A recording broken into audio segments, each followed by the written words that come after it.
on June 4th, 2020.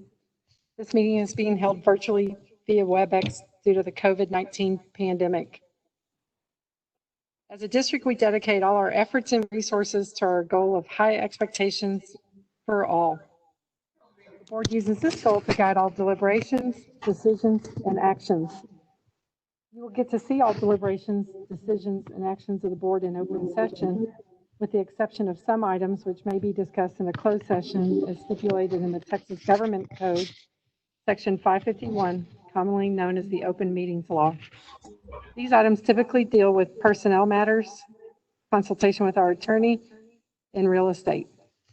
For the record, the board members present are Tara Herbachik, John Matthews, Sally Derrick, Nancy Klein, Randy Shackman, and Guillermo Ramos. We constitute a quorum and may conduct business on behalf of the district. Ladies and gentlemen, before moving on to the next agenda item, I would like to remind you that the board will accept comments from citizens of the district and from district employees. Anyone wishing to speak, either as an individual or as a representative of a group, may do so during agenda item number 3, audience for guests. When the board addresses agenda item number 3, further instructions will be given. So we are now at agenda item number 2, district announcements. Dr. Chapman, Superintendent's report. Yes, ma'am. Thank you very much. I want to go over a few items with the board and the community on what's happening in CFB. Since the closure on March 16th, the district has, rolled out a number of digital learning opportunities and a lot of celebrations. And I want to give a big shout out, kudos to our administration and our teachers that have held parades, award ceremonies, shout outs, all of these things with and for our students. And we're grateful for you to try to bring a little normalcy, a little celebration to our students while they're at home. Also, a great kudos to all of those that assisted with graduation on Saturday through the Texas Motor Speedway. And so I just want to thank each and every person that was a part of that, because it was a great success. We allowed our students the opportunity to come together to receive a diploma, to get a picture, bow sal, to be able to give a speech, and all of the things that the parents had asked, we were able to check the box and do. And so we're proud of the opportunity and then obviously the event itself. We're going to continue with technology help stations throughout the summer for our kids that are needing assistance as we roll out through the summer months. We'll say that summer graduation will be on August 11th at the multi-purpose facility. So that's going to be the first event that we'll have at our multi-purpose facility in Irving. So we're excited about those pieces. We're going to talk under action item 6 about the school calendar and what that looks like. And I'll get into some minutes during that time. But as you start to hear across the state of Texas, you're hearing a lot about what is the start of the 2021 school year going to look like. And I'm going to say that there's a lot of options that are out there. Some you're going to hear is, which we hope, we desire, it's our goal that we bring every single kid back into our building in August of 2021. I mean, that's what we need. And why is that? Why are we pushing this so hard? It is so difficult for us to be able to educate our pre-K to the 3-year-old, our littles, and just reading itself. And reading is such a vital part of a child's learning. It's very important that we have them in our sights, in our care as we move forward. The other thing is that we got to feed our kids. We got to make sure that we're meeting their social emotional needs. 67% of our kids are economically disadvantaged, 53% at risk, and the better opportunities that we can have them with us face to face, the better off we're going to be. So that's our ultimate goal. Will it happen? We don't know. It's not in the hands of CFB. It's not in the hands of even at this point, even at the county level. It's more going to be at the state level. You're going to hear a lot about splitting kids up, having A and B days. So kids will come in on a Monday, have face-to-face, then they go home Tuesday, and Wednesday they come back, and then do that rotation. You're even going to hear people talking through about having all of the elementary kids coming to school all day, every day, utilizing some of the elementary campuses as well as some of the secondary campuses, and then the high school kids going to school virtually and doing a rotation. You're even going to hear where kids in high school don't come to school at all. So they're completely virtual, and then allowing the middle school and elementary to go to school and utilizing those facilities. We have plans in place. We're talking through what that looks like, but we are not standing out at this point in making defined decisions until we get further guidance from the governor and the commissioner of education. I will say today, which was positive, we were told that we're going to get deeper structure design in mid-July.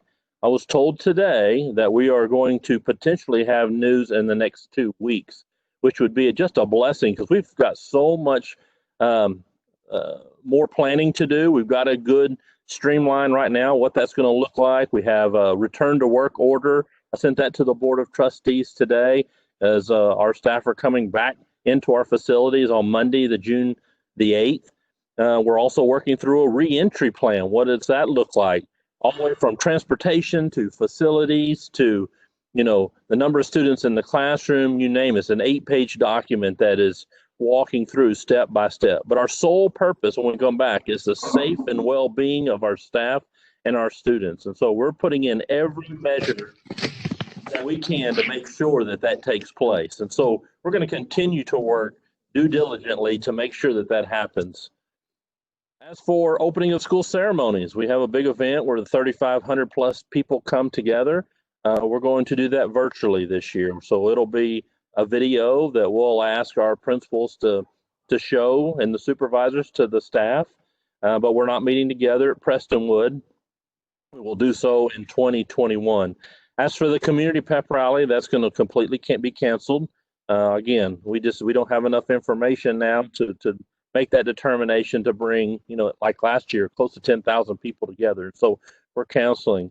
As UIL, the University Interscholastic League, they announced a week and a half ago that our kids can start strength and conditioning on Monday, June 8th, with guidelines and structures in place. And CFB is going to start to allow children to come back into our facilities to prepare during the summer months.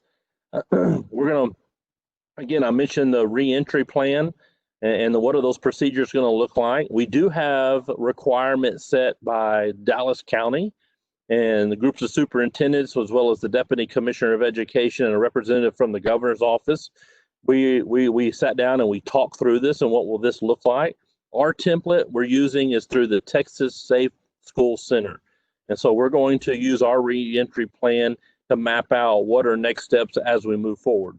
But it keeps changing day by day. Just like this week, we had no idea that phase 3 would come in from the governor, and we got a surprise. And so already we're been able to receive a little more flexibility on what that looks like as we reopen our schools.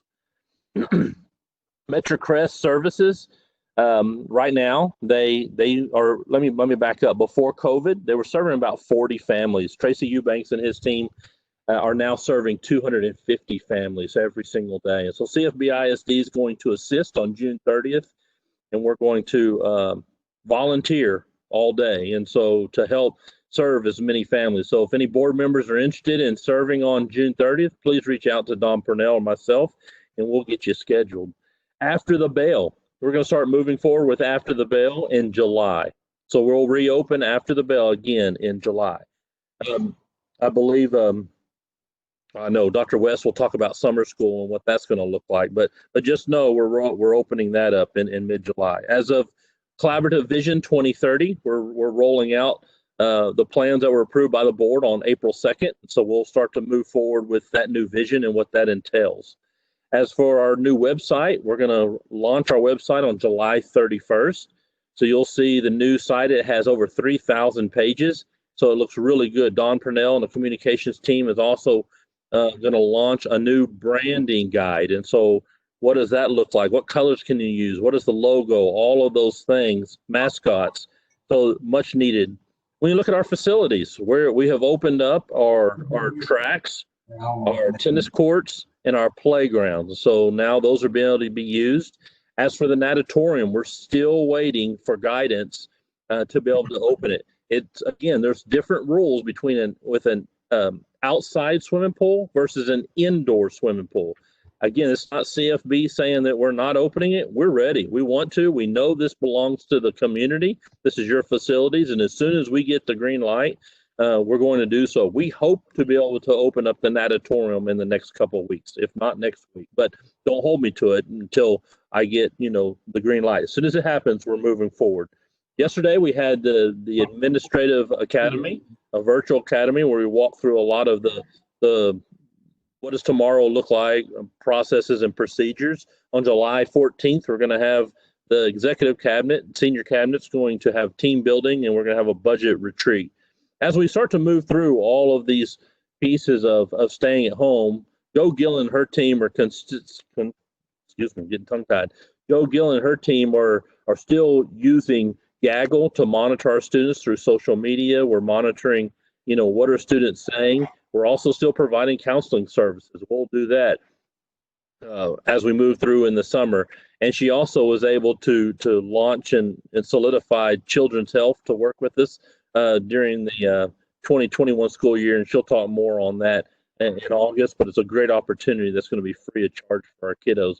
And still rolling out P-TECH for our kids, for our CCMR, college career military readiness, as we're rolling out, what does that look like for the future? So there's a lot happening. There's a lot going on with construction. There's a lot happening with planning for the next year. And now I want to turn it over to Dr. West, as she can talk a little bit more about optimizing outcomes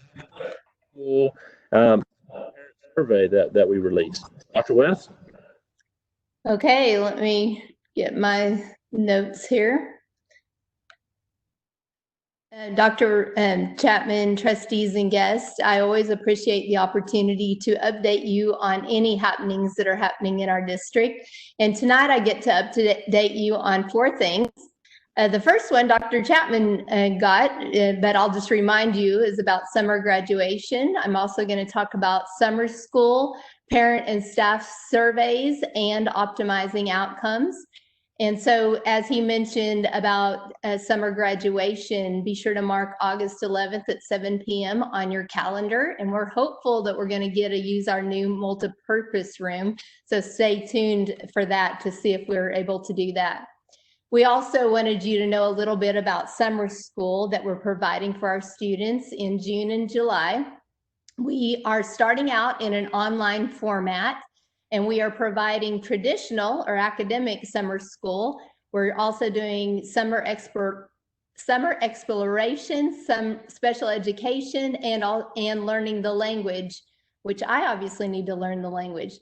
Most programs start on the 8th, but learning the language started yesterday. So I gave the summer school principal a call to find out how that was going.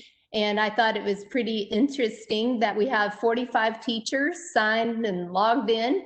We're expecting 700 students, but on the very first day, we're happy to report that 278 of our kids logged in on the first day.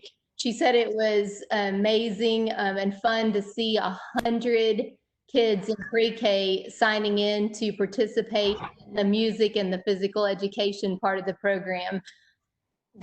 And that's what I think is great about the summer school that we're continuing it on, is not only are we doing reading, writing, math, science, social studies, and all of those kinds of traditional things, but we're also trying to do lots of extra work that just support the whole child, that social, emotional well-being and connecting with our kids. In fact, in the learning the language, she said that that's an expectation, that they have live meetings every day for at least 30 minutes.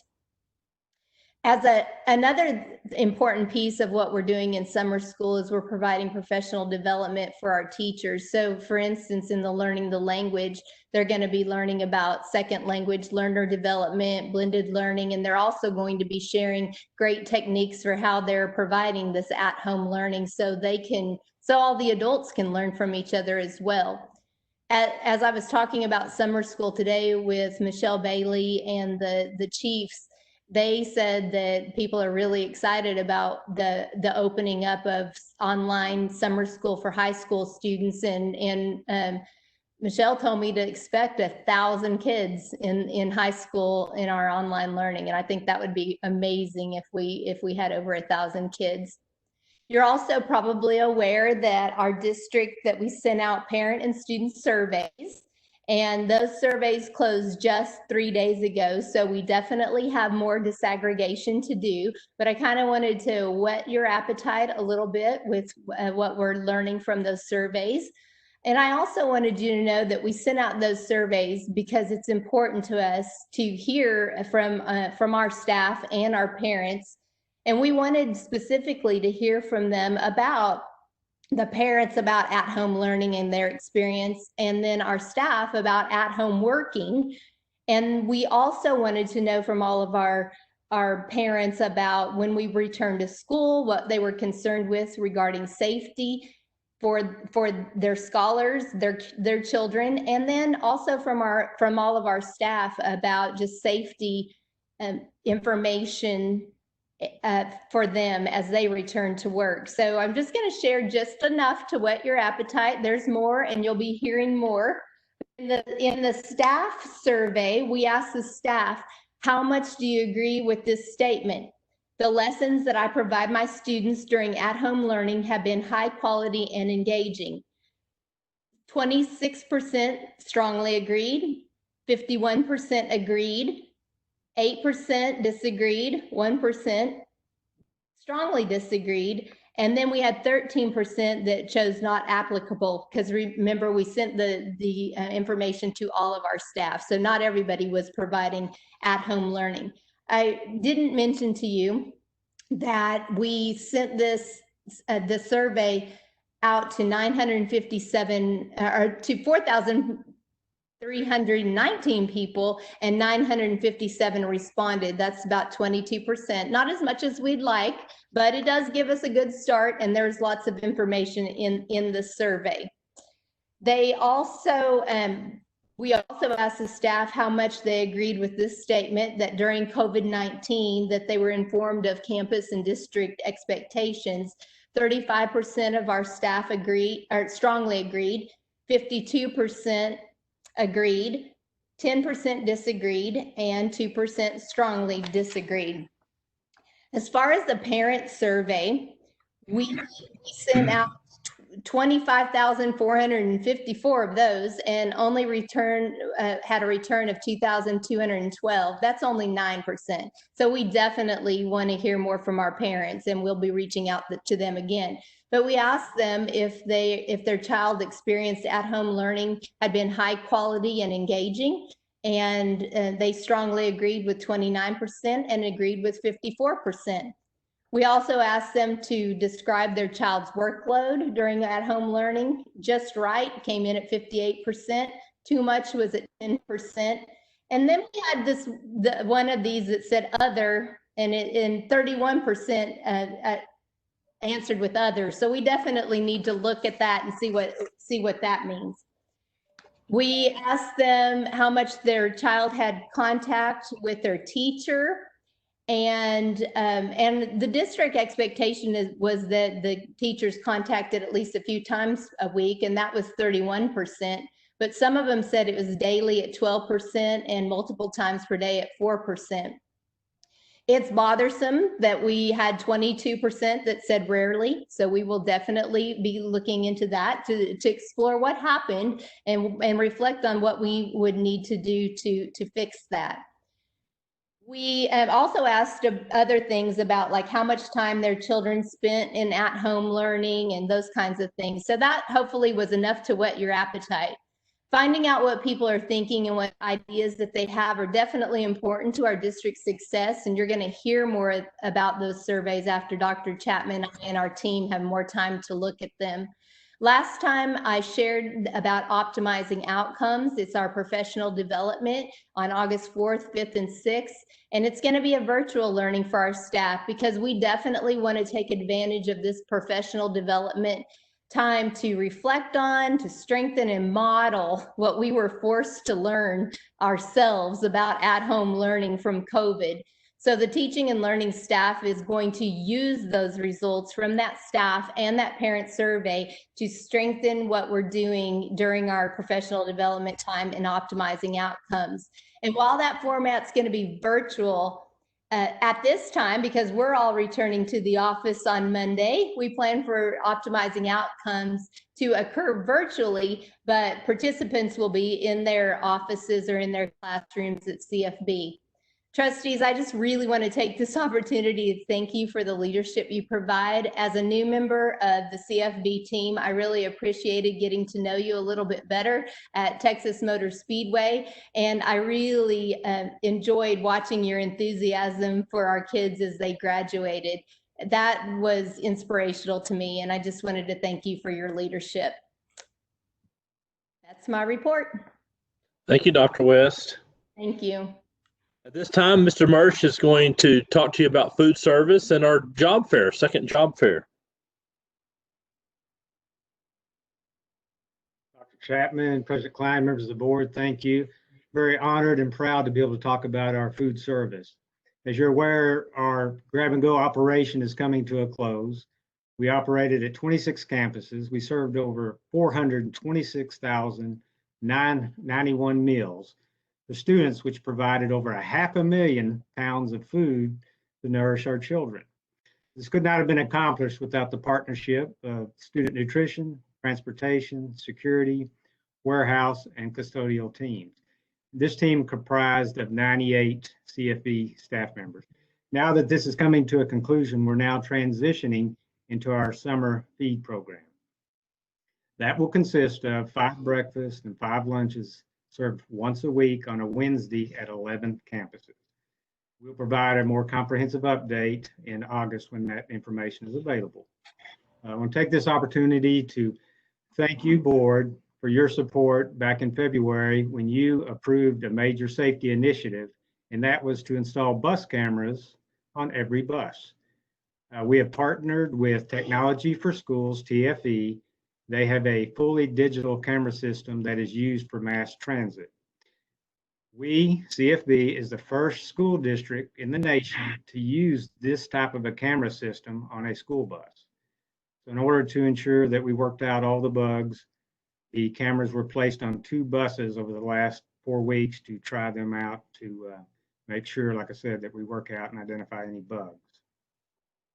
This was a result of collaboration. I want to take an opportunity to thank Mr. Mulroney, Mr. De La Rosa, Mr. Monroe, and David Weiser from True North. They have proven that together we can, and they are the exception. So Mr. Mulroney collaborated with David Weiser from True North and created a time-lapse video of 30 seconds showing our meal service, so you can get a glimpse. Mr. Monroe, could you allow me to share my screen?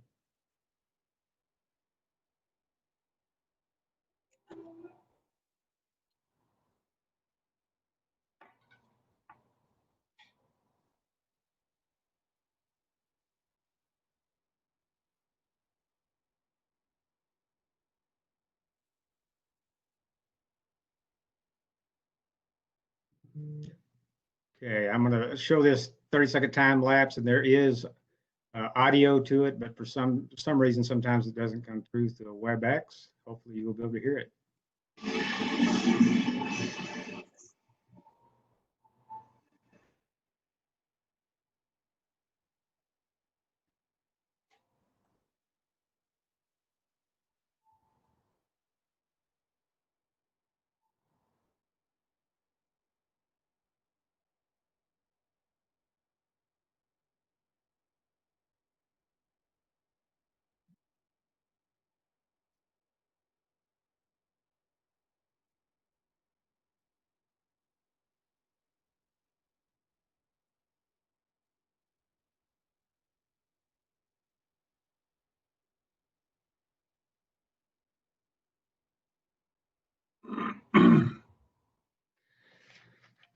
And the clarity, it's not going to show up as well on your screen, but the clarity is incredible, and it's going to be very valuable and help. Like I said, we thank you for providing that support and allowing us to provide such a high quality caliber system for our kids. So the question is, what is next? The next step is to install the cameras on the 77 remaining buses. The objective was to have this accomplished prior to the start of school. However, due to COVID-19 has affected the supply chains as far as equipment, so we've had to revise that completion date to mid-September. We're still optimistic. We're working with other suppliers to hopefully speed that up and still be able to make the original date of prior to the start of school. So the next update is the job fair. And as you're aware, our second virtual job fair was conducted this last Tuesday on June the 2nd. We had approximately or exactly 299 candidates participate. Over the last 2 days, we've had 23 recommendations for hire for teachers, and we're expecting more recommendations tomorrow and next week. So currently that leaves us with 20 elementary teacher vacancies and 15 secondary teacher vacancies. The feedback we've received from principals and candidates has been very positive. We're very proud of the work that Dr. Coleman and the HR team has done to plan and implement this job fair, this virtual job fair. We're very proud of our instructional leaders who embrace the virtual job fairs, have made the best of a challenging situation. We're working on a comprehensive report and will provide that information as soon as it's available. This concludes my report. Thank you, Mr. Marsh. At this time, I want to acknowledge and recognize Steve Bassett. He's our new Chief Financial Officer. And just a little bit about Mr. Bassett. He'll talk a little about himself, but he has been in the school finance business since January of 2003. He had stints in San Antonio ISD, Northside ISD, and Fort Bend ISD. And we are so blessed to have him part of our team. And at this time, Mr. Bassett. Thank you, sir. I think I unmuted myself. So good to see you all. I'm glad I had a chance to meet you at the graduation events. But yeah, this is my third week, and I've been thrown straight into the deep end of the pool. But ready to get going. I spent 15 years in industry before I got in school business. With my first stop at Price Waterhouse. Also worked at USAA and at AT&T. This will be my 12th year as a school CFO. And so, do have a fair amount of experience.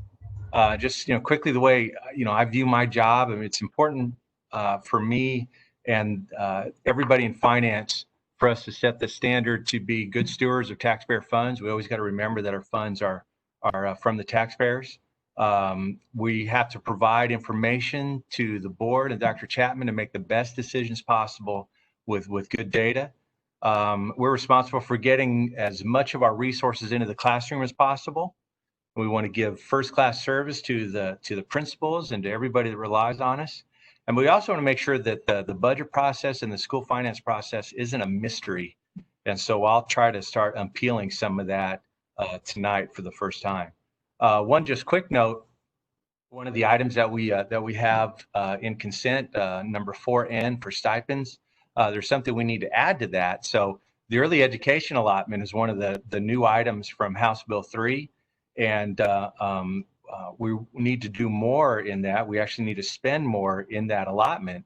And one of the things we want to do is have these reading academies, and we need to have some of our best literacy coaches in there to be able to attract them into that part-time. It's a kind of a summer job. And so we need to be able to track them. And so we need to have a stipend there for that. I think that amount will be for $7,000 for 20 days of work. But again, we want our best and brightest in the literacy program like that as the cohort leaders, because it's incredibly important that we get our students up to par reading as quickly as possible. But I think that's about all I have. And I'll be presenting on giving a budget update later and addressing any other questions in the meantime. Thanks.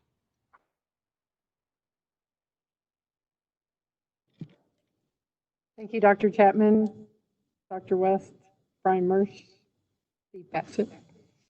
I will agree, graduation was a very wonderful experience. I think it was about as good as we could expect with the conditions of COVID-19 for our kids. Our next item is 2B, briefing session with administrative staff regarding the posted agenda items for the regular board meeting. Board members, do you have any questions regarding the consent agenda items?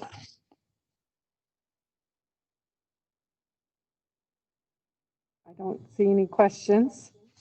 So we'll move on to agenda item number 3, audience for guests. The board will accept comments from citizens of the district and from district employees. Anyone wishing to speak either as an individual or as a representative of a group may do so during this time. Before we begin, I will remind our audience members of the board's procedures for handling public comments. Last time I skipped straight to the end and asked Scott Monroe if we have anybody. But I'll read some of this and see if any pop up.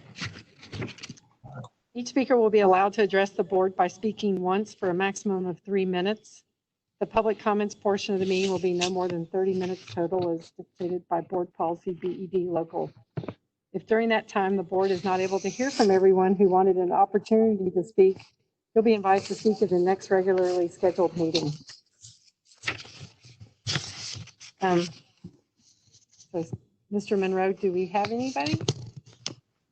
Not seeing any hands up now. We might want to give instructions on that. If you're wanting to speak, please make sure you click the icon at the bottom. It looks like the silhouette of a person that says participants, and then you'll see in the bottom right corner of your screen a little hand. If you click that, I'll be able to see that you raise your hand.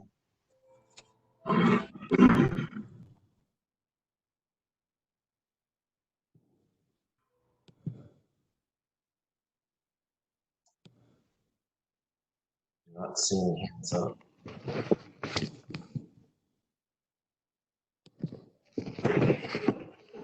So it looks like we're not going to need our timekeeper or the rest of the instructions.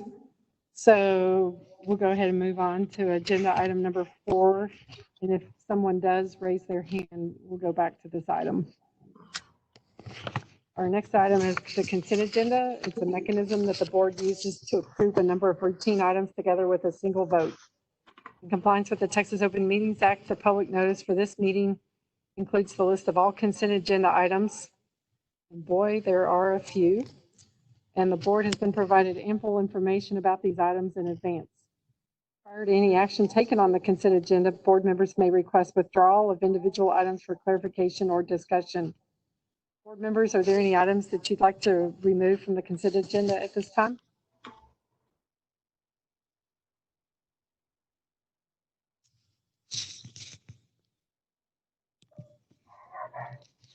I don't see any.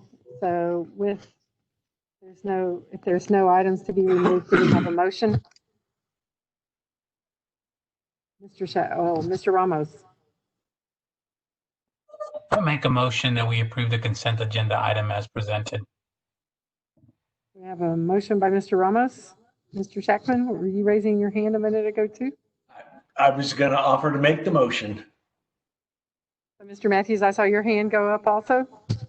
I was just going to second the motion. Okay, so we have a motion by Mr. Ramos, a second by Mr. Matthews. Is there any, I guess there's no discussion. So all those in favor, please raise your right hand. So that is unanimous. Item number 5, non-action items for discussion. Spellbinding 5A budget update. Mr. Bassett. Need to get my screen shared there. There we go. Okay, I think that's it. Okay, I think it's just, can you see my screen? All right, let's go and get started. Mr. Bassett, Yes. you need to go into a different view. We're seeing your next slides and your notes. And typically you want like okay. presentation view.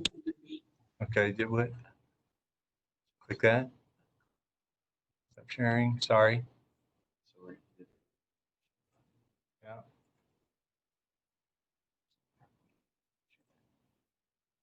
Okay, is that better? It looks the same, sir. Okay, I even have Dalton here with me. Hold on here. Does the laptop have 2 screens up?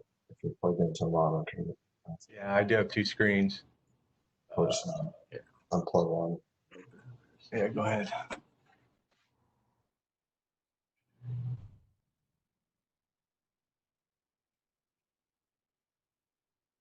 Maybe that one. Turn that one screen. Perfect. Very good.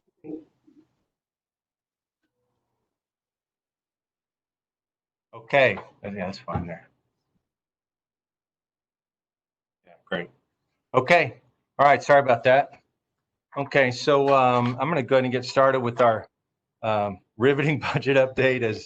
As President Klein mentioned, I'll do my best here to make things interesting for you. But one of the things I want to just make sure that folks know that school finance is way more complex than it needs to be. There's no such thing as a dumb question, so please don't hesitate to ask anything. So the first few slides are going to be, kind of try to get some of the basics of school finance, and then we'll get into some specific information for the state and then for our school district.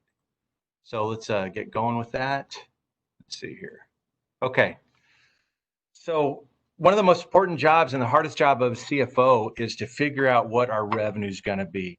And so there's three main pieces of our revenue: local property taxes, state contributions, and federal funds. Okay. Local property taxes are easier to predict, and I'll show you what I think ours will be.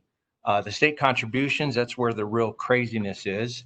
That's determined by the school foundation program. We also have federal funds. The biggest piece of that for us is SHARS, which is a reimbursement for some of the special ed services. But the foundation school program is really where all the complexity is where the template is. But it determines the primary source of state funding. And the whole goal of this is for everybody to be able to have equal access to the same kind of revenue per student with a similar tax effort. I'll speak a little bit more about that the next time we talk, whenever I start talking about tier 2 next time. There's a big formula, and it takes account of what our local property tax collections are, as well as the state general funds. But one of the key features you have to realize is that as property tax collections increase, then the state funding decreases. So that's one of the key points that you have to remember. Okay, so how is local revenue determined? So local revenue is determined by our property taxes. Property taxes statewide is the largest funding source for the Texas public school system. By far, it's the largest funding source. We have two tax rates for local revenue. The M&O tax rate, maintenance and operations, that funds the lion's share of our operations. Teacher salaries, utilities, everything, supplies in the classrooms, technology, everything. The other tax rate is the interest and sinking fund. That's also called the debt service fund. And that's used to service the debt payments that we make whenever we have bond issues. And bond issues for money for construction for new facilities and other capital items like land and renovations, et cetera. So you got two property taxes that you're familiar with. Okay, so before House Bill 3, we were able to, school districts could have a tax rate for the M&O side as much as $1.17 per $100 of value.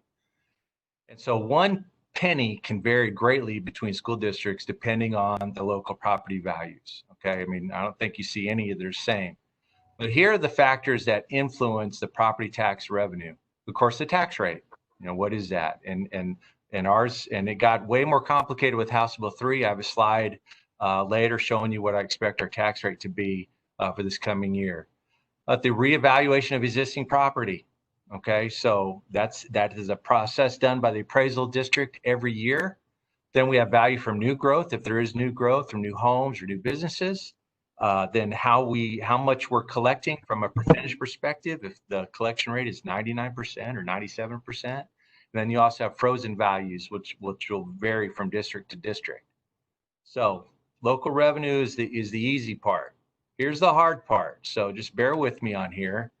This is the foundation school program. It's the slide that the Equity Center put together. I've been using it for a while. So one of the things to simplify things, if you look over on the right side, the interest and sinking fund, we do not get any state funding for the INS on the debt service side. Our property values are too high, so don't worry about that side of the slide, okay? We have two main sections for state funding, Tier 1 and Tier 2. We're going to focus on Tier 1 today. And Tier 1 is supposed to be for the basic instructional program. Tier 2 is for enrichment. Whatever that means, we'll talk about that at the next meeting. But the Tier 1 is based on, that's for the instructional program. And so that's where we have our regular program allotment for all of our regular students. But then you also have special program allotments for our special categories of students, including special ed, comp ed, the kids that qualify for free and reduced, bilingual, and on and on. So there's a number of special program purpose allotments that are part of the Tier 1 formula.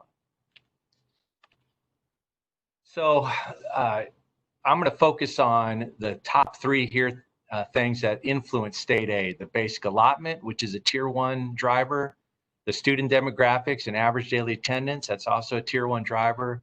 And then also one of the more confusing aspects is the Comptroller Property Tax Division estimate of local values. So the state comptroller makes estimates every year using data that they have, using the data that they get from all the appraisal districts throughout the county, from all the counties throughout the state. They make an estimate on what our local value is. And I'll show you how that's tracked over time. And those numbers are used to help determine the numbers in Tier 1 and Tier 2. So again, I'm really going to be focusing more about Tier 1 today. Okay, so we know about Robin Hood and got the nice cartoon here. And so House Bill 3, we used to have in the code chapters 41 and chapter 42 to describe the districts. Well, they now got rid of those. Now we have chapter 48 and chapter 49 districts. So chapter 48, okay, basically, because a penny can be very different depending on the size of the district and the values of the district. We want to make sure that the pennies that are levied, that the property poor districts still have a good amount of revenue. Okay, property wealthy districts whose wealth per student exceeds an established wealth level are subject to recapture. So Carrollton-Farmers branch is subject to recapture, and I'll show you how much we're paying in that in the chapter 49. So though if your wealth per student is less, you're going to end up in the chapter 49. So we are a chapter 48 school district. A lot of the other districts are in chapter 49. But as things have gone over the years, you've had more and more property wealthy districts as property value has grown throughout the state, while enrollment in many districts has gone down. Okay, so Tier 1, what's made up of Tier 1? So the key component there is the basic allotment. So the basic allotment for House Bill 3 is $6,160, and it's basically a per student amount. But actually, it's a per ADA amount. We don't get our enrollment, our revenue based on student. We get our revenue based on our average daily attendance. But to make it simple, we're going to say this amount is per student. Then you have these different allotments for the comp ed, special ed, bilingual, early education. All of those are special allotments, and some of those have higher weights than just the weight of one regular student. The basic allotment is set each biennium by the state legislature. So we know the allotment is not going to change this year. They're not in session. It's 6160.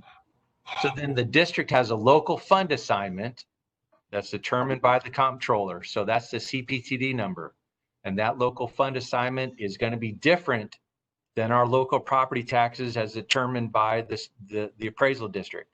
And how those differ, I mean, in some ways, it's anybody's guess. I mean, they do correlate, but sometimes they're very different. And so I'll show you how that's tracked over time. But remember, as that CPTD number goes up, the districts receive less aid. Okay. And again, for us, Tier 1 is subject to recapture if the district portion is more than the entitlement allowed by the state. So next, the next time I show you these numbers in Tier 1, I'm actually going to show you our numbers for the current year for 1920, how that looks at a high level. Our recapture is expected to be in excess of 17 million this year. This isn't the first year we've been in recapture, but we're expecting to pay more than 17 million this year.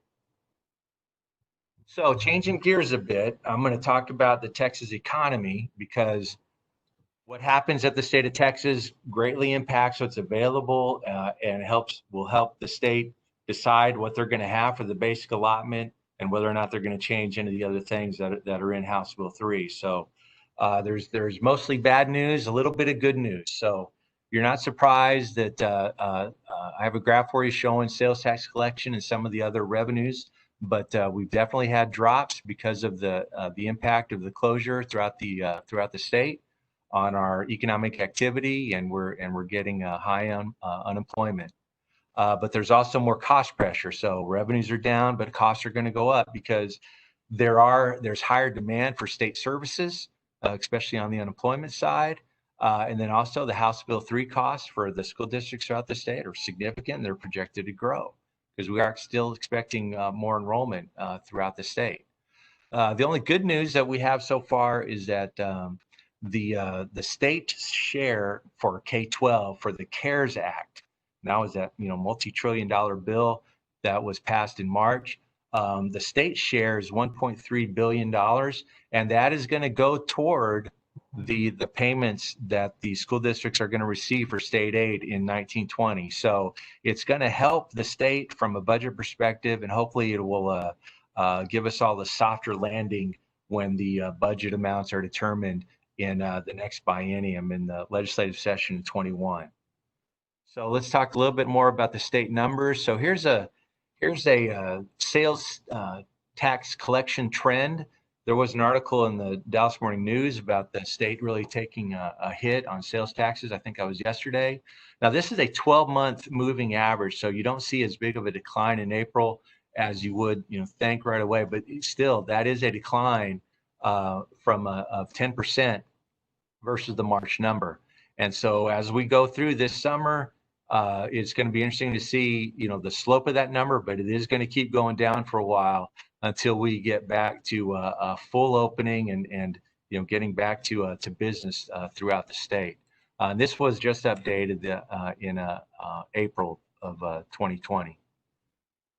So these are some other numbers that are projected that are in the certified projections by the comptroller in July 2019. Here are the year-to-date results for 2020. So you can see the sales taxes are dipping below their projected growth. That's just going to get worse as we progress through the rest of this biennium. You can see though that the real hits are natural gas tax, and then if you look even farther down, you have the franchise taxes is going to take a major hit of they're at minus 40.9%. So from a state perspective, things are not looking good. But I think that even though that picture is bleak, I think that we're well equipped to handle it, and I'll show you why I think that. So our 1920 budget, we are going to have no disruption of funding. We have our average daily attendance is determined in blocks of 6 weeks, and there are 6 groups of those 6-week blocks. We are missing the 5th and 6th weeks because of the shutdown. The way that our ADA is going to be calculated is basically taking the first 4 weeks, the first 4 sets of those 6 weeks, and then looking at the trends of what's happened over the past several years in that the 5th 6 weeks and the 6th 6 weeks attendance rates. And so school districts throughout the state usually have less attendance in that 5th section and the 6th section. You do have the enrollments shifting all over the place, but generally the trend is a little bit lower, and so we'll see that, and we're projecting that in the numbers that we're projecting for our state value. We'll need to submit a waiver to the state for the missed school days, but again, we're not expecting any disruption in state funding because of the shutdown. Now, one of the things that happened with the shutdown is that some of the things that we would have expected to spend money on is a little bit different, and things got interrupted. And so, a lot of the new House Bill 3 allotments some of the school districts have struggled to be able to meet those spending requirements because they're new and things got introduced, really late into the planning with the, bill just being signed in June. And a lot of school districts were adopting budgets last June. So anyway, TEA hasn't waived the spending requirements, but they've said that we will be able to have more time. And so when I say spending requirements, those various allotments like bilingual, early education, those kinds of things, when they determine how much is in each one of those allotments, we have to spend a certain percentage of those each year. And so we're doing fine on several of those, but some of them we need to look harder at. And I'll have a better idea of those numbers in August, and I'll be able to show you where we're at on that and which ones of those we'll be having to take into the next year to be able to fill those requirements. So overall, though, the 19-20 projections overall are strong. Even though interest income is going to be less, I mean, interest rates just went, they didn't go below zero, but they hit the floor basically with the shutdown. But we've had a lot of savings, school districts throughout the state. I mean, we're not paying substitutes, the utility costs went down, overtime, transportation. We're still paying our bus drivers, but we saving the fuel costs. A lot of supplies we're not spending. And so there is going to be a large positive variance for 1920, and I'll show you those numbers here in a bit. But we are going to need to hold back some of the fund balance that we're adding for some of those spending requirements, as I've mentioned. During the year, we added these staffing additions. So you can see, and it's typical for school districts to add teachers at the beginning of the year when things level out. We have demographic studies to show us, how many kids we think we're going to have, per class, per school, but it never turns out exactly the way you think it is. And so to be able to, make sure we have the resources where we need, usually we do have to add some teachers at the beginning of the year. And you can see some of the other additions there. Pretty much, everything is classroom related there. The only one I'd say wouldn't is PEIMS coordination, but you have to have those to be able to maximize the state revenue. So you definitely want to have a strong staff in the PEIMS section. Those people definitely pay for themselves. So when you're, let's keep going here. So what's going to happen in 2021? Well, the property value process for this year is definitely going to be unique because a lot of the counties are not having in-person appeals or whatever they are doing is going to be modified because of the virus and those kinds of shutdowns. But we are expecting, usually we get our certified values at the end of July. They are warning us that we could be late. They could be late with that. You got to remember that the valuations that everybody gets and the ones you got in your mail, if you're a taxpayer, is based on January 1 valuations.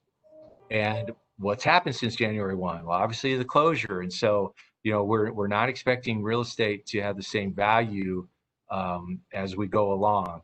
We'll definitely see more of that in 2020, in the 2021 values. But even with, and then also we're going to have a large number of protests, especially when, people lose their jobs or looking for ways to cut their costs. If they see, the sales around them and they think that they're going to be able to save money with a protest, they're going to do it. And they definitely are motivated. So we're going to have a much higher number of protests than we've ever had. But even with that, the April estimation from the counties for us was about 9.6%. I think that given what we're seeing, I think we're likely to have an increase in value overall of about 8.5%, but it won't be nearly that high next year. Next year, it could be actually negative. So we'll have to see how that goes. So here's a graph of our property values by tax year. So I don't think that the last several years is any shock to any of y'all who have property in the district and are paying. And so this is with the 8.5% increase, and you can see how that's tracked. We have had some ups and downs. And so this is just, the total number of the assessed value, the property value by tax year, and it's in billions. But the way I like to look at things a little bit different. I like to look at it in terms of percentage change. So I'm going to show you a slide you probably haven't seen before. And so this shows the percentage changes, because the percentage changes is really how we need to focus on our revenue forecasting. And so you can see we had dips in the in the early 2000s. The biggest dips there were during the the big national recession, and then things really started shooting up for CFB over the past several years. But I do expect us to go heading back down the other way. So we're expecting 8.5%. So those are the property values for the local property. So the local property values, with the history that we have and the way the collections are, we can generally have a pretty good idea of what the local collections are going to be for both the general fund and for the debt service fund. What complicates things is when you start talking about the comptroller values. So here we go with that. So here's a slide of our comptroller property values. And so this is showing, I could show you the values themselves, but again, it's more important to look at the percentage changes. And so you can see the percentage changes in the prior years. We had a massive increase in the 1920 year, and that was caused, the reason for that is because the TIF for Irving, the Irving #1 TERS, and the money from that TERS goes into the tax increment fund. So the TIF #1 for Irving, that ended I think it ended at the end of 2018, and so it was not included.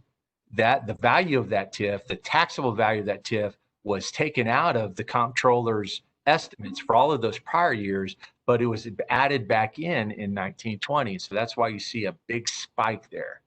So let me show you a slide that shows how these percentage changes compare with our property values.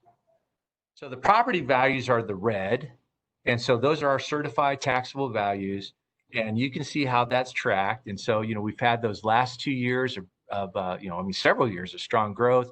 The last 2 years, 9.3%, 9.2%, and again, we're predicting 8.5%.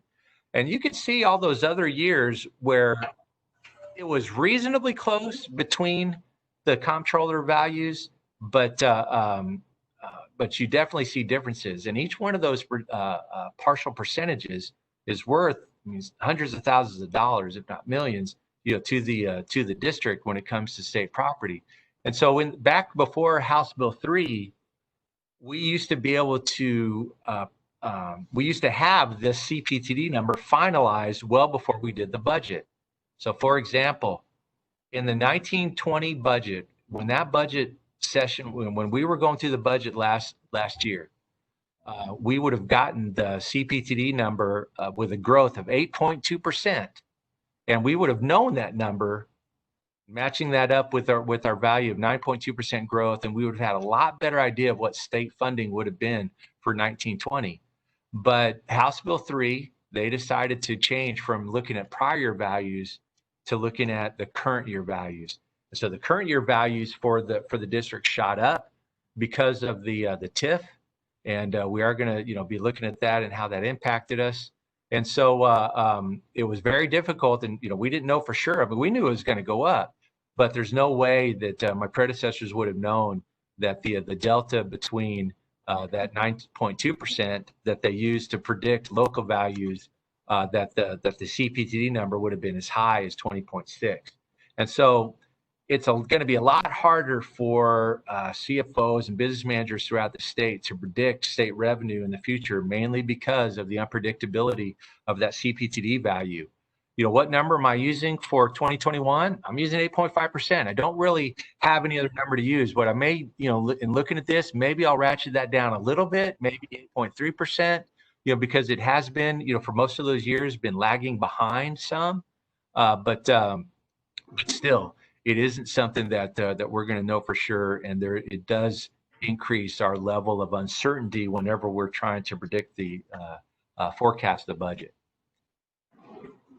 So these numbers go into how we calculate the tax rate, and so setting the tax rate was pretty simple before House Bill 3. After the TRE was done by the tax ratification election was done by this district a few years back, and the 11 copper pennies were added, and the other golden pennies were added. We had a tax rate of $1.17 for several years, but then House Bill 3 and Senate Bill 2 introduced tax compression, and so our tax rate went down from $1.17 to $1.06. And that's caused by a lot of property value growth. And because we're expecting a lot of property value growth, 8.5% in this case, we do expect our property tax rate to go down even further, down to just over $1.01. And so we'll see how that's tracking. We'll have a lot better idea of what that number, finally will be after we get certified values, but we won't have those until just a week or two, before our next meeting. So I talked about local property value. I talked about the CFBISD and its impact on state aid. The next biggest impact on state aid is just the enrollment. So how many students we have in our system? And so you can see, so this tracking enrollment, I went back to numbers I had available to me quickly whenever I was looking online. I was able to go back to the 2002 year, pick that year because that's the last year we had a significant increase in enrollment. By significant, I mean, you're talking over, almost 1,400 kids going up between those 2 years. So it's a, good, healthy percentage increase. Since that time, the percentage increases haven't been strong. Some have been lower, obviously, and definitely suffering from the impacts of the charters. And so you can see what's going on there. And so basically, we're flat. We're growing our enrollment at 0.6%. And that's what Templeton or demographer is providing for us. And so we're using that number. We're using that number to build our budget. So with more students and with more state requirements, come more staffing. So here are the staffing additions that are included in the numbers I'm going to show you in a little while.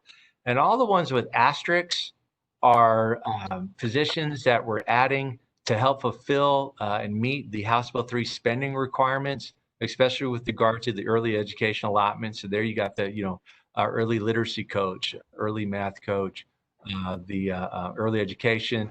You got CCMR, so that's a career college, military readiness. That's its own allotment now. Then, special ed has its own allotment, but then you also have, so I'm looking down below, the early childhood special ed. And so we're making investments there. We are making several investments into regular education, of course, and trying to leave, any folks behind there. You can see, some of the teachers there, STEAM teachers and teachers, Blalock.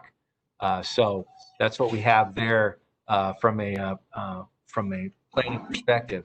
So that, 2.9 million. The 2.9 million is, I had that number up.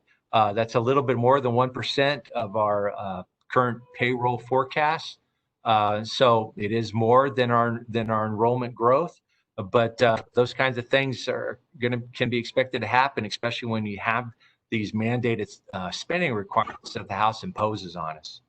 So those are that's one of the big rocks that's being added to our expected payroll expenditures for 1920. So moving forward, one of the items that we'll have that was in the consent agenda was the compensation. So this shows the compensation benchmarks for some of the other school districts. Dr. Chapman was talking with other superintendents on the weekly calls that they had, and you can see what some of the other districts around us have planning. Most of them are have 1% to 1.5%, some 1.5. When there's a dash, that may mean, like with McKinney, what McKinney is doing, that 3% is for exempt staff, including teachers. The 5% is for the non-exempt staff, aides and auxiliary, cafeteria workers and folks like that, the non-exempt staff, secretaries, paraprofessionals. And so, Wiley's is doing a flat 1%, Plano 1.1 to 2.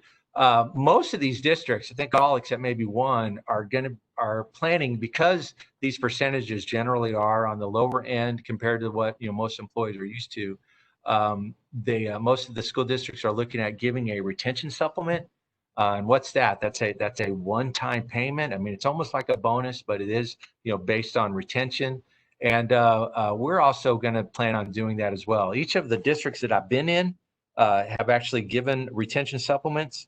The main benefit of the retention supplements is that it doesn't add to the salary burden. And so when you're going into times of uncertainty, especially with the uncertainty around how state funding, you don't necessarily want to add too much to the salaries, because again, that's the gift that keeps on giving, and folks are definitely don't like pay cuts, and we don't want to set ourselves up for having to do anything along those lines.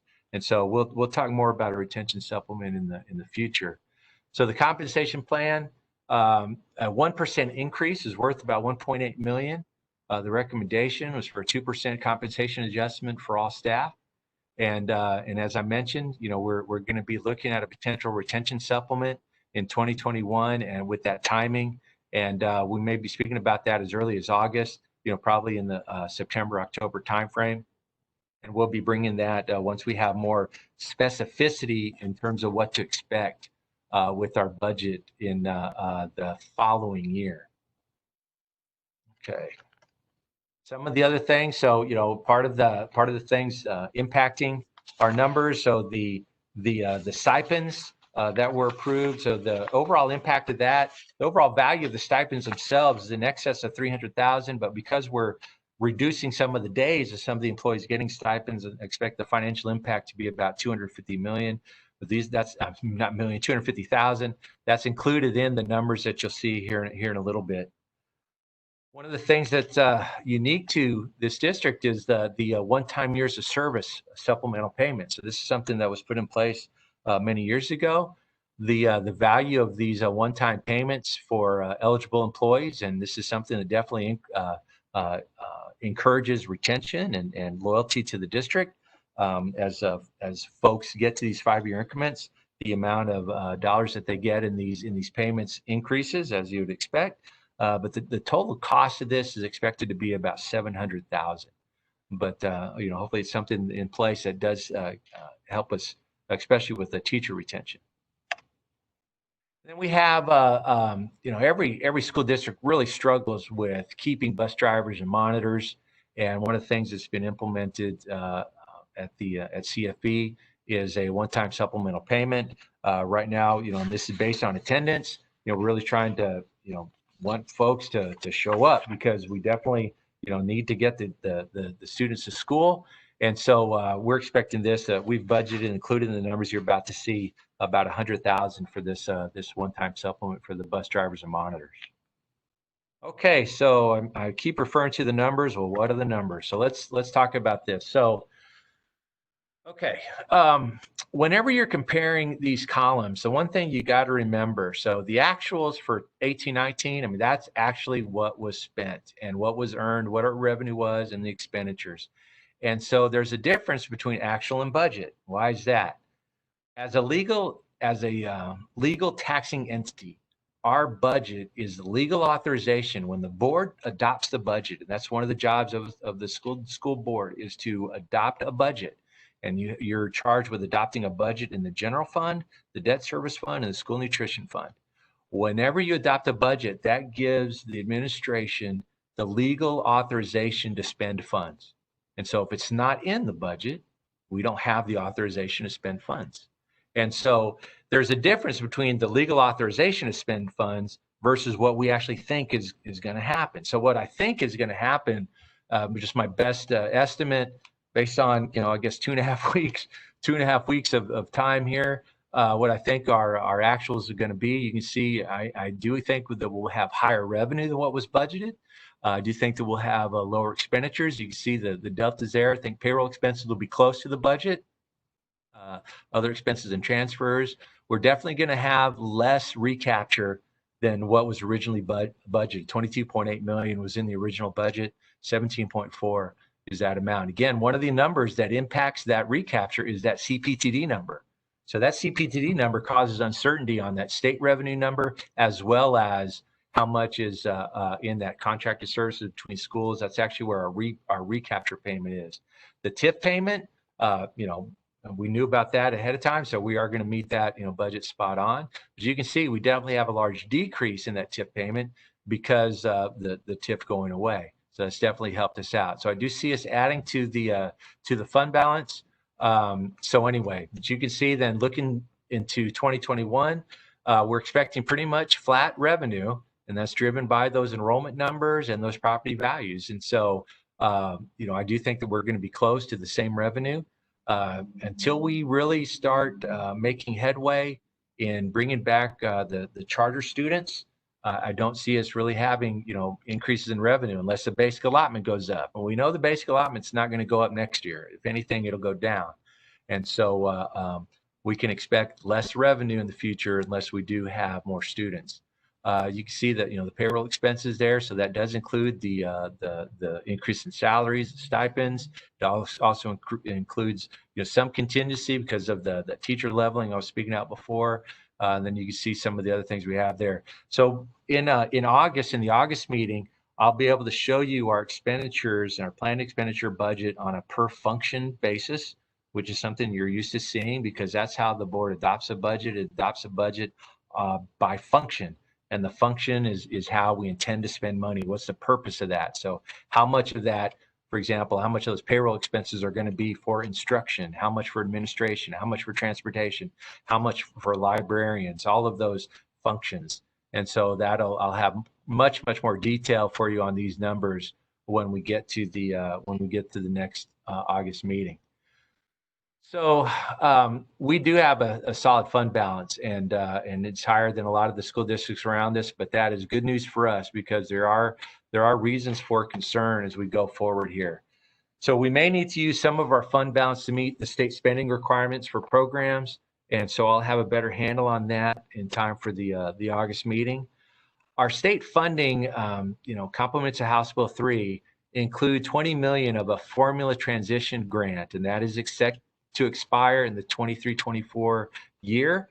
I'm going to be digging into this so I can really give you an idea of what we'll need to do to not have a formula cliff, a drop off whenever that comes. And so I'll try to put together some graphic for you that'll make it a lot easier to understand.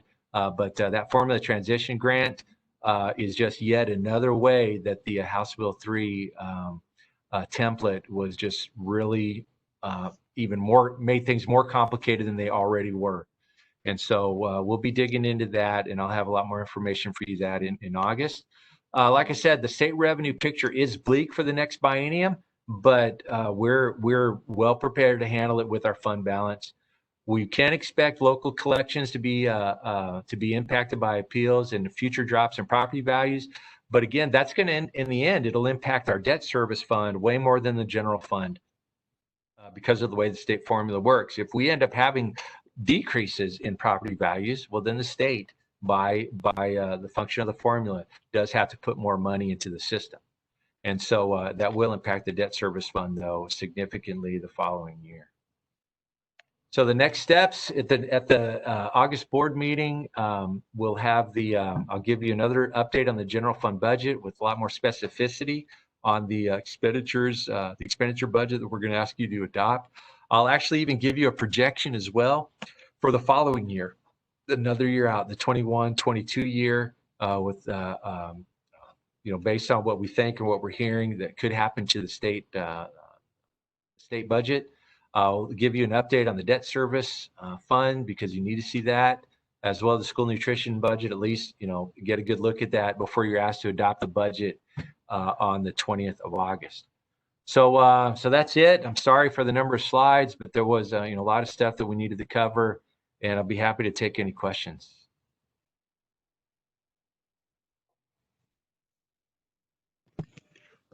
Thank you, Mr. Bassett.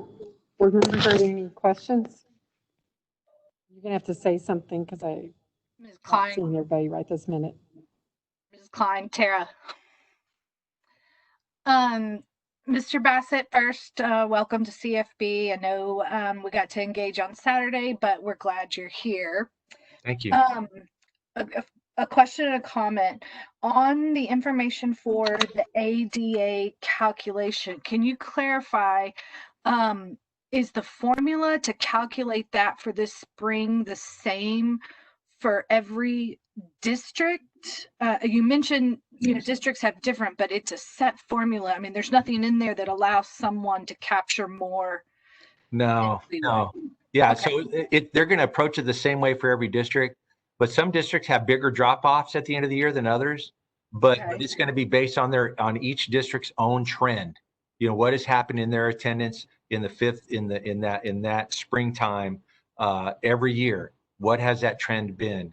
And that's how that final ADA number is going to get determined. And so nobody's really going to be able to game it. It's going to be based on actuals through the up until the closure, and then history on what's happened after that. Okay, thank you.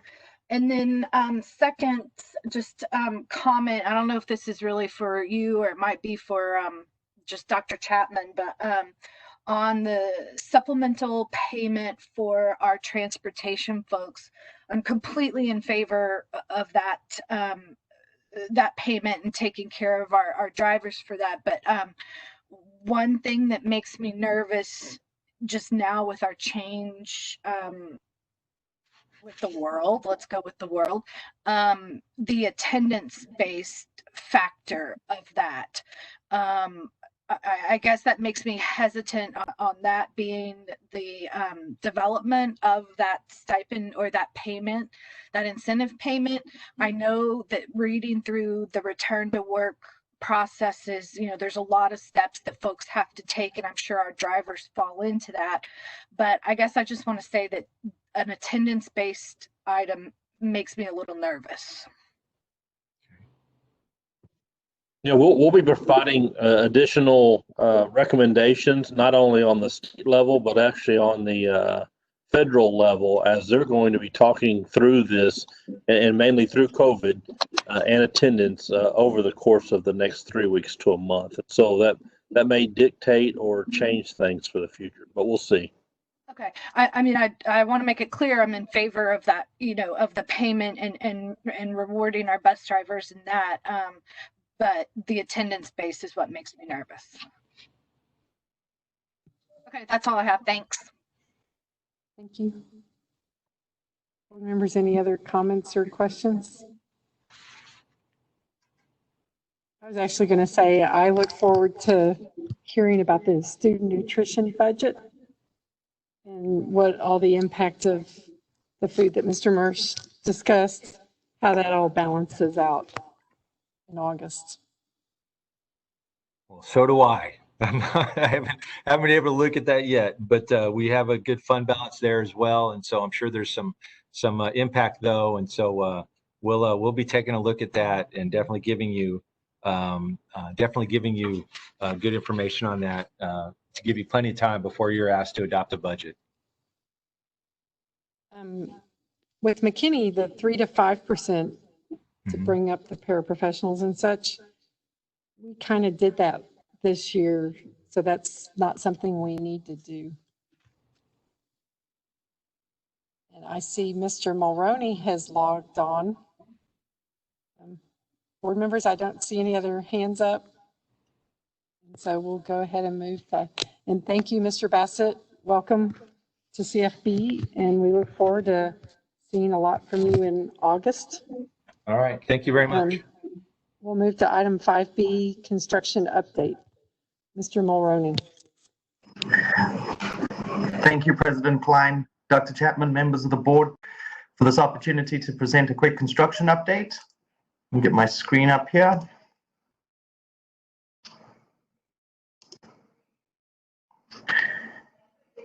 It has certainly been a busy month for our folks as they've hit the ground, following all the OSHA and local guidelines for social distancing while still making a lot of progress. Over at Newman Smith, we had met back in November and December, and I had said that we were struggling with these banners, how they worked and clashed with the windows and how the structure and everything else worked. And the team went back to the drawing board, and I am absolutely delighted at the results. Be the Bubble was our construction partner with Kibler, and they came up with some really creative solutions for us. And the way it's turned out is absolutely phenomenal. They were able to complete this construction prior to the gown and cap pickup of our seniors. So when our seniors came down the main drive, the school had decorated the columns, and they were able to see our final product, which is these hanging banners highlighting the 5 pillars of Newman Smith with truth and honor, loyalty, integrity, and achievement. So well done to the team there. Over at the multi-purpose building in Irving, things are going along well. Less large visual impacts as we start to get into the final details, finishing out some of these cool finishes around the technology office receptionist area here, as well as in the new knock room, getting all the servers wired up, the phone system set up, the camera systems, all the new things coming our way are slowly but surely coming into place. Over in the office area themselves, we're getting final cleaning, ready for some cubicle furniture and office furniture to go in there. Over in the ballroom, we will be ready for that summer graduation, with the landscaping starting to go in place, with final cleaning happening with the carpets. In the main ballroom area, the only delay that we have is the paneling on the wall dividers. That was impacted since it is a specialty manufactured item by COVID. We are working closely with the suppliers to get a date, but unfortunately everybody's thrown in this uncertainty. However, that does not affect our option to occupy the space and our ability to host events. We just won't be able to divide the room into 3 smaller rooms. So this will continue. Additionally, we kicked off the high school vestibule project. We know how important security is, particularly on the high schools, and we wanted to secure those entryways for Newman Smith, Creekview, and Ranchview. Turner will be completed this summer as well, but that will be under its 2018 bond project, not as this separate initiative. Kiblo Construction has hit the ground. They've secured their permits and ordering materials.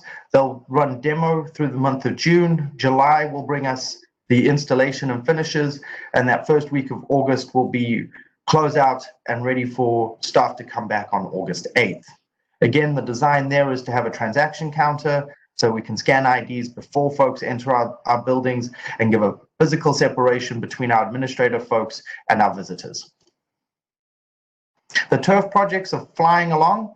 Hellas Construction is doing an exceptional job for us out there, maintaining schedule. Last time we had a look, we were working on the rock layer. That work has continued. As I said, fine grading down to the 10th takes a long time. Working with those laser guided loaders, compacting as we go. Everybody knows without a good foundation, nothing stands the test of time. So the folks are taking their time with this, which we're really grateful for. I'm really happy with the product that they're producing. Here's a look at the new flags, new goalposts. It's all part of our package, as well as doing final spot checks, getting ready for that rubberized layer, and then the artificial turf will sit on top of that rubberized layer. In fact, we're getting so close to it, we're going to announce our ribbon cutting will be July 13th. Invitations will be sent out for a ribbon cutting. We will pick one of the schools to celebrate and show off our new field as the ULI strength training camps are continuing through that week. Baseball and softball is not to be forgotten. We're still doing a lot of digging. It surprised me a little bit. You know, baseball is a big surface area, almost 40% the size of a football field. We're moving a lot of dirt there. So the guys continue to do that over-X and then that lift compaction as we start to go. Each 6-inch lift gets compacted, moisture treated, and tested. And we work our way back to that rock layer at the very top. This work will continue into September with an estimated completion date in late September. Bond 2018 hit the ground. May 18th was our official start of construction with Jackson Construction kicking off. Just a quick overview. Bond is divided into 3 series, with Series 1 underway. Series 2 is in design, and Series 3 is forecast out for 2022. So I know that's a long way to look. We do get around to most of the campuses, and there's a lot of work to go. We'll focus on Series 1 and 2 this evening. McCorda Elementary, demolition continues. We've vacuumed off all the rock, put down a new energy efficient membrane roof. The white helps reflect some of the heat, upgraded with the Aeon Air Texas Air units. This again established a direct relationship with CFB and Aeon, which gave us a 10-year parts and labor warranty on every one of these units. The wisdom of the board to go out and direct contract with the manufacturer was phenomenal. Not only did we get our units ahead of schedule because we were able to order them before the project launched, but we also got that incredible 10-year warranty. Interior demo continues, patchwork, like we said, renovation in the library into the cafeteria, as well as that main corridor. Over at Vivian Field, Jackson Construction's hit the ground. We did a video update today. That'll be posted online for everybody to be able to watch. We realized that first construction of Vivian Field was in 1968, which obviously poses some of those challenges as we start to open up walls and discover some of the old structure and things like that. One of the exciting things that happened this month is we had to get a Mini X into the courtyard, and we drove it through the interior corridors. Only had to take out one set of doors to get it through, but the guys got in and were able to do that drilling inside the courtyard. In the main sections, demo is full steam ahead, getting rid of those ceilings, dropping the lights. Like I said, starting to discover some of those hidden gems that Vivian Field has been keeping from us, but we're navigating our way through it, and this project is on schedule. Our Alterna is also full steam ahead. We had their graduation gown pickup in March, went out without a hitch. Jackson Construction was fantastic, adjusting some of the site layout, as well as making that area by the gymnasium available. The campus was great with keeping folks away from the construction, but giving them a good chance to drive through and collect their items. In the inside, where the new special ed suites will be going in, lots of demo is happening. That's that A wing, if you know Turner. All of this is getting opened up with a new classroom layout, with new life skills rooms, kitchen, restroom, ADA accessible restrooms, items like that. Over on the roof, lots of progress there, again with those Aon Texas air handling units. You can see the big crane that we had set up off of Josie Lane starting to lift the old units off as they start to get lined up there to be collected. A lot of units up on Turner. There's that large crane set up at the entryway again with the guys rigging as it drops down. Sheffield will not be outdone. It's in Series 1 and it's still carrying on. The design work continues. Over on the campus side, with Tracy Smith and Amy Martin have done an absolutely phenomenal job getting two schools consolidated. It's no uneasy task to decide how you merge two library stacks together, how you consolidate all the different resources from guided reading libraries, gym equipment.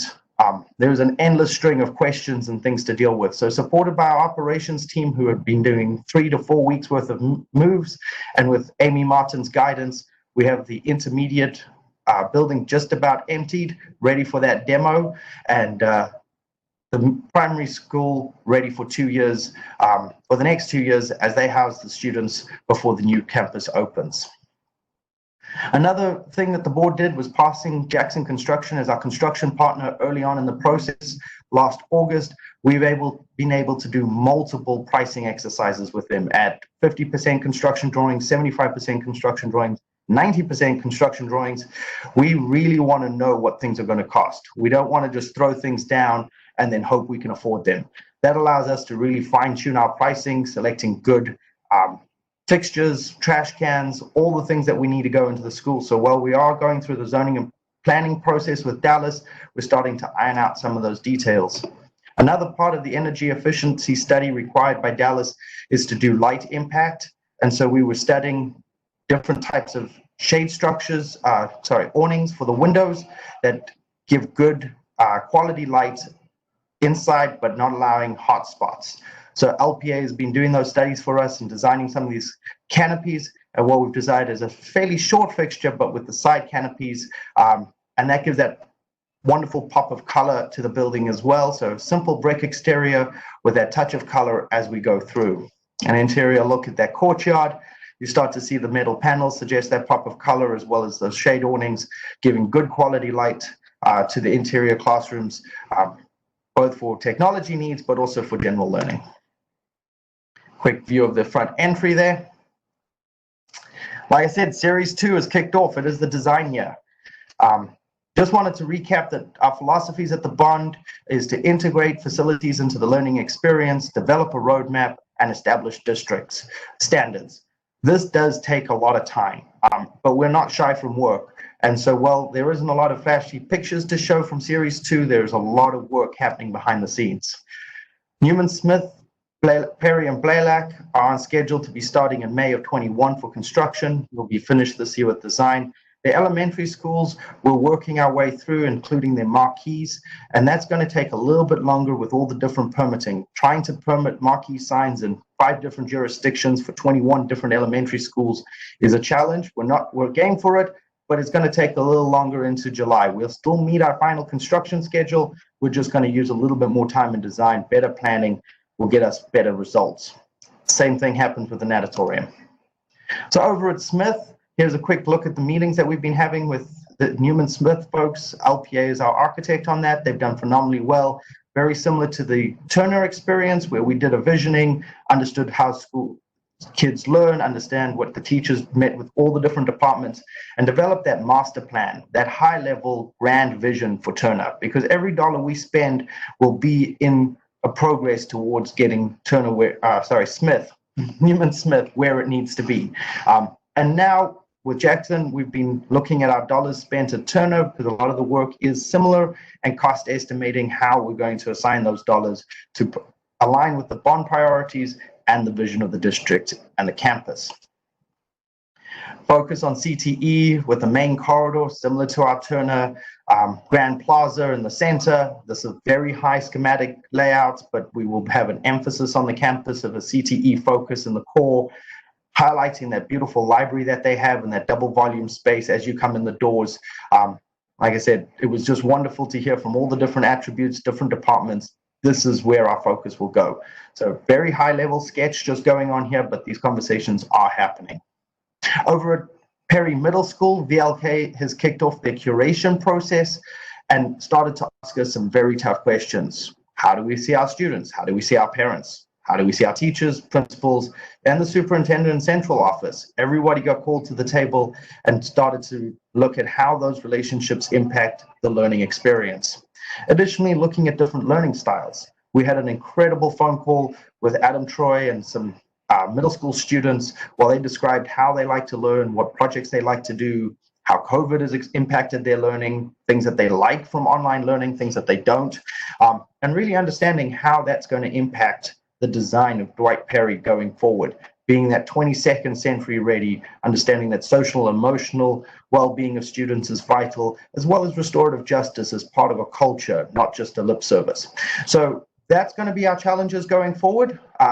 LPA and VLK, too many three-lettered acronyms there, but great architect firms are on board. I'm very excited by the progress we're making in Series 2.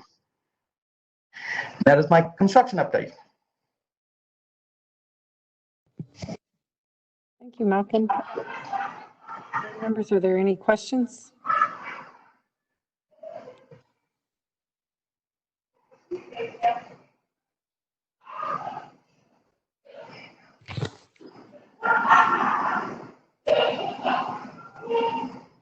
I was going to ask about Vivian Field. I am not sure what the school will look like in August. It's going to be a tough balance. We're working very closely with Chad, and there will be portables. We're working with the town right now with a proposal to land 10 portables on site, allowing Jackson Construction to continue through the school year. There will be physical separations between the construction crews and the school, as well as safe path travels to the portables and back. So we're working through all those ins and outs, but yes, ma'am, it will be a tough construction year at Fields.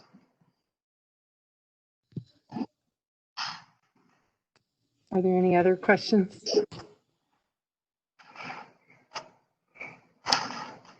I'm curious what the Newman Smith additions that you showed us are made out of. It's a combination.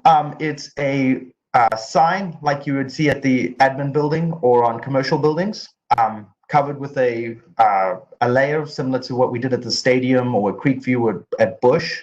However, there's a section of windows in there as well. So we used plexiglass and perforated material there to allow natural light back into the building.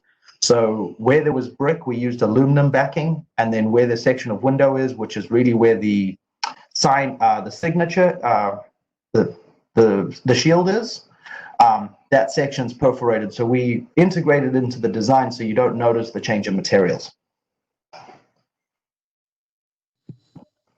Couldn't tell by looking at it. That was the goal and took many renditions. I think it's pretty handsome, so thank you. Yes, ma'am. Thank you, Mr. Mulroney. We'll move on to item number 6, items for discussion and or action. We do not have any items pulled from consent, which was 6A. So we'll move to 6B, consider resolution designating investment officers for the Carrollton-Farmers franchise, Mr. Bassett. So these next two items are just very typical for whenever you have turnover within the finance shop. Whenever we make changes to these treasury functions, we need board approval, and so these are some things that have to be submitted with Tanya leaving and Scott leaving, and for me coming on. And whenever we hire an executive director, we'll also need to submit something at that time. But we need to keep business going in the meantime. So that's why these two are being submitted.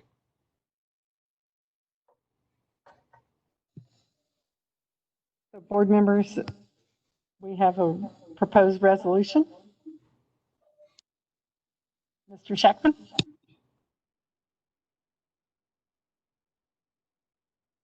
Would you unmute, please? Okay, let's try it again. It would be acceptable for us to take one motion to cover since both are in the same line. And with that, I would propose and move that we accept as presented items B and C together, investment officers and signature changes as presented by the district. Thank you. We have a motion by Mr. Shackman. Second by Mr. Matthews. Is there any discussion, any questions for Mr. Bassett or Dr. Chapman? Hearing none. I'll note that one of our board members had to excuse himself. So we'll go ahead and vote with the remaining board members, which are Mr. Shackman, Ms. Derrick, Mr. Matthews, and Ms. Herbachik, and me, Nancy Klein. So all those in favor, please raise your hand. And that is 5 people in favor. So thank you, Mr. Bassett. We'll move on to item 6D. Consider approval of changes to the 2020-2021 school year calendar. Yes, ma'am. I want to talk through basically what's going on across the state of Texas in the way of calendars. What are some of the options that were available, and then what we discussed with the DIC. That's the District Site-Based Decision-Making Committee. So several options that are available as COVID may be around in 2021. Obviously, we don't have a crystal ball to determine what that's going to look like, and will more waves come, and if waves come, there'll be stay-at-home orders. So what were some of the discussions by the Commissioner of Education was to put in intervention weeks or intercession weeks or COVID weeks, whatever you would like to call them, built into your calendar throughout the year. What that would look like is taking 2 weeks in October, 1 to 2 weeks around Thanksgiving, add another week or 2 around Christmas, add an additional week around spring break, and adding another week or 2 in May. Then if you have a COVID wave hit in September, then you go to school in October. Now let me preface, when you're taking those weeks off throughout the year, you're going to school in June and July. You have to get 2 things. One, every kid has to go to school 75,600 minutes, and teachers are going to work 187 days. So no matter how that calendar looks, teachers are going to work 187 days, and kids have to get a minimum of 75,600 minutes. In that, how do you know when a wave may hit? And 2, would we have a stay-at-home order? So for us, again, as I mentioned earlier, with 67% of our kids being economically disadvantaged, many of our parents work 1 job, some 2 jobs. What are they going to do with their children that are under the age of 12 in the event that we shut down 2 weeks in October, 2 or 3 weeks in November, 4 weeks in December. It doesn't make sense. So why would we even consider that if we never even had to use them and then still roll through in June and July? Some districts are adding in Saturdays as an extra day to get in their minutes, and B, their time with their teachers. I highly do not recommend adding in Saturdays, as there's a lot of things that happen for our children on Saturdays, and everyone needs a break. The next piece, that an option that districts are considering and we're looking at, is eliminating holidays. Therefore, you would be off on Thanksgiving only on Thursday, Friday. Christmas this year is on a Thursday or Friday, so you'd only have off that Thursday and Friday. Martin Luther King, you go to school, no spring break. Good Friday, you go to school. And then when you get your 75,000 minutes or your 187, both of those, then the school year ends. What we decided to do, talking to the district site-based decision-making committee, I met with them on May 27th to walk through the different options. And what sounds feasible is let's leave our calendar as it was approved on January 16th, 2020 with the Board of Trustees. And in the event that we had a COVID outbreak, whether it be 2 weeks in September, 2 weeks in November, whatever it may be, we just extend the time missed into June. And so therefore, the calendar in front of you, there are no changes during the year from August to May, but there is an extension of a color, I believe it's orange, that has 22 days in June, that in the event that we have a closure, then we'll extend those time to get the minutes in, and we would get the days in for our teachers. And so that's the recommendation. Now, note that if we don't have any closures, we end the school year on, right now graduation is projected for May 29th. That would be our last day. So it's not saying we're going to school in June. It's just stating that in the event we have closures, we would use that extension for that time frame.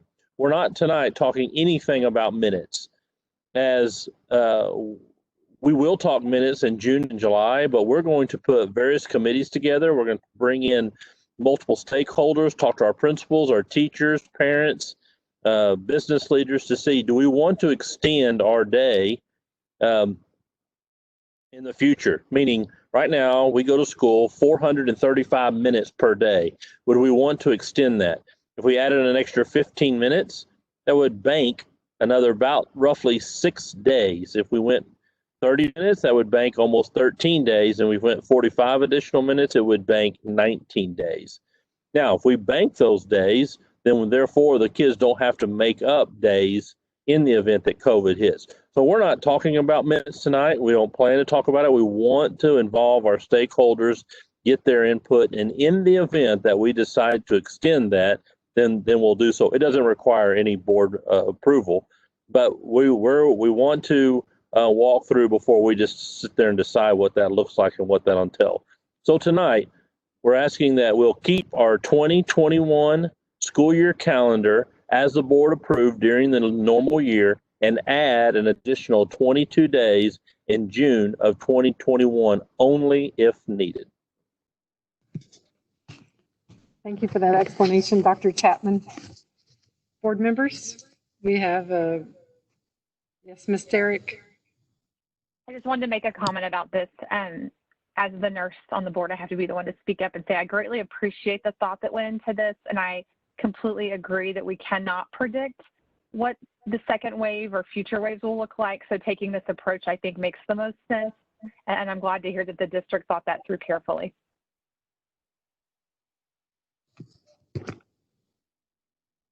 So we are looking for a motion. Is that one, Ms. Derrick? It is. I will go ahead and make the motion that we approve. And so we have a motion by Ms. Derrick. Do we have a second? Second. Okay, Mr. Shackman, thank you for the second. So any further discussion? I will just note one board member's eyes got very large at one of the options. So I think that we've got interested, involved board members. And we appreciate the effort that you're putting in, Dr. Chapman, to leading our district through this unusual time. So I'm getting there. I'm just having fun. We're at 6D. All those in favor, please raise your right hand. So we have 5 in favor and 1 that is absent. So thank you, board members. We'll move to item 6E. And Dr. Chapman, when might you bring back the minutes? Is that August or later? Or?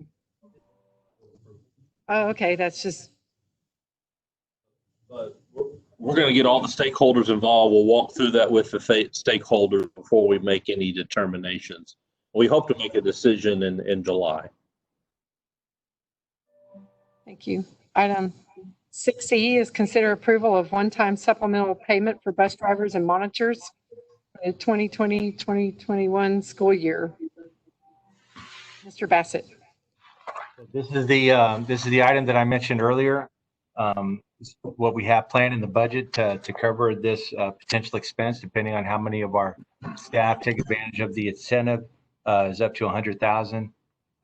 So that's what we have at this time. So we have a request for approval. Mr. Matthews. I make a motion we approve the $100,000 supplemental pay for our bus drivers as presented. We have a motion by Mr. Matthews.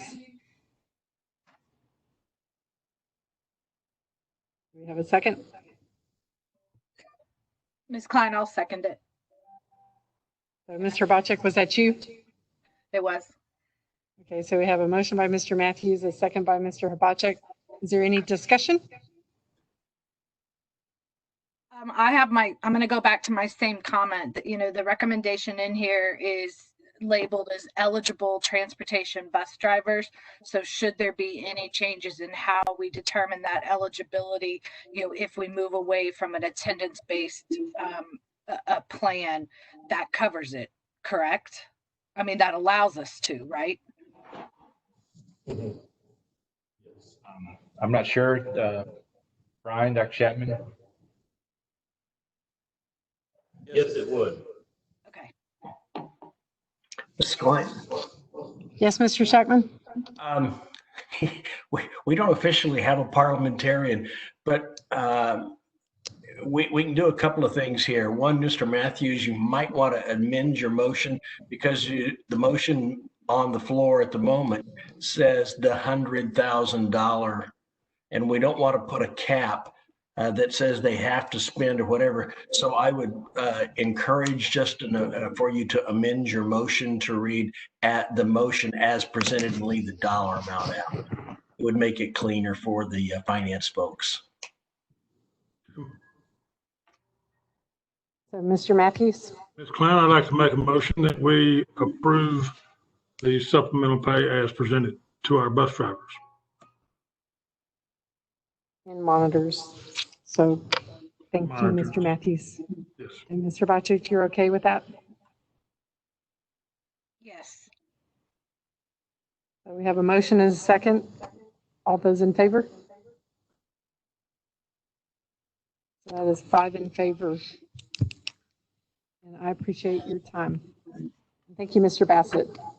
So Thank that you. takes us to item number 7, comments from board members regarding posted agenda items. Are there any comments any board members would like to make at this time? Ms. Klein, I have one. In referencing back to some of the comments that Dr. Chapman and Dr. West made about graduation on Saturday, I think it really was a great event, considering where we were and what we have, just like, and Ms. Derrick said it as well, I believe, but we just were so questioned about how we were going to be able to celebrate our seniors and their accomplishment. And I think crossing the finish line, literally, is a really, really great way to celebrate. So thanks to all the admin that worked hard to get that put together. It was fun. Thank you, Mr. Bocek. I totally agree on the celebratory nature for the kids. Mr. Matthews? Yeah, I'd like to second everything that Tara just said about the graduation this past Saturday. I'm so glad we got to do that. But I just want to give a shout out to Dr. Chapman. These last 2 or 3 months, whatever, I mean, he had to jump into some water that he's never swam in before in his life. And he and his team, I think, did an incredible job of getting us through the school year. So good job, boss. You've done good. Thank you. Amen. Agreed. So I will just comment that this hopefully is our last virtual board meeting. Amen to that. Our next, and I think that I appreciate IT and Dalton's help getting through this. Our next meeting is scheduled for August 6th. And hopefully we'll be in person and get to see more. I think, like Ms. Herbachik always mentions, we like seeing our kids get recognized, and we've missed that this year. So we're looking forward to getting to see more about the students and celebrate our teachers and our school district next year. So we'll look to see everybody on August 6th. Any other comments? 99. Not? We're at item 8. We've reached the end of our agenda, and we are adjourned at 8:51 p.m. Thank you.